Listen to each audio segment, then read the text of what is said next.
નમસ્કાર મિત્રો, વિડીયોમાં તમારું સ્વાગત છે। તો મિત્રો, અત્યારે હાલની ખૂબ જ મોટી અને દુઃખદ ખબર સામે આવી રહી છે।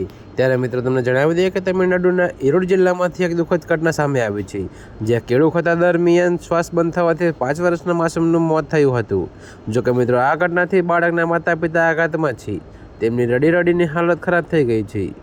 જી હા મિત્રો, તો અત્યારે હાલની આ ખૂબ જ મોટી અને દુઃખદ ખબર સામે આવી રહી છે।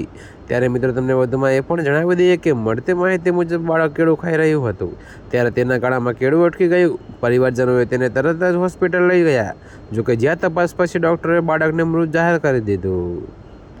જી હા મિત્રો, તો આ આખી ઘટના ઈરોડ જિલ્લાના અન્નાઈ સત્યનગરની છે। અહીં રહેતા મણિકમનો 5 વર્ષનો દીકરો સાઈ શરણ કેળું ખાઈ રહ્યો હતો, ત્યારે તેના ગળામાં કેળું અટકી ગયું। તેને શ્વાસ લેવામાં તકલીફ થવા લાગી, તો માતા પિતાએ પાડોશીની મદદથી બાળકને ઈરોડના એક પ્રાઇવેટ હોસ્પિટલ લઈ ગયા। જોકે મિત્રો તમને વધુમાં એ પણ જણાવી દઈએ કે બાળકની ગંભીર હાલતને જોતા તેને જિલ્લા હોસ્પિટલમાં રેફર કરવામાં આવ્યું, જ્યાં લઈ જતા રસ્તામાં જ સાઈ તડપીને મૃત્યુ પામ્યો। જોકે મિત્રો, કરુગલ્લાયમ પોલીસે કેસ નોંધીને તપાસ શરૂ કરી દીધી છે। તો મિત્રો, અત્યારે હાલ માટે આટલો જ। મળીશું નવી અપડેટ સાથે, અને જો તમને મારા વિડીયો પસંદ આવતા હોય તો વિડીયોને લાઇક, કોમેન્ટ, શેર અને અમારી ચેનલને સબસ્ક્રાઈબ કરવાનું ભૂલતા નહીં મિત્રો।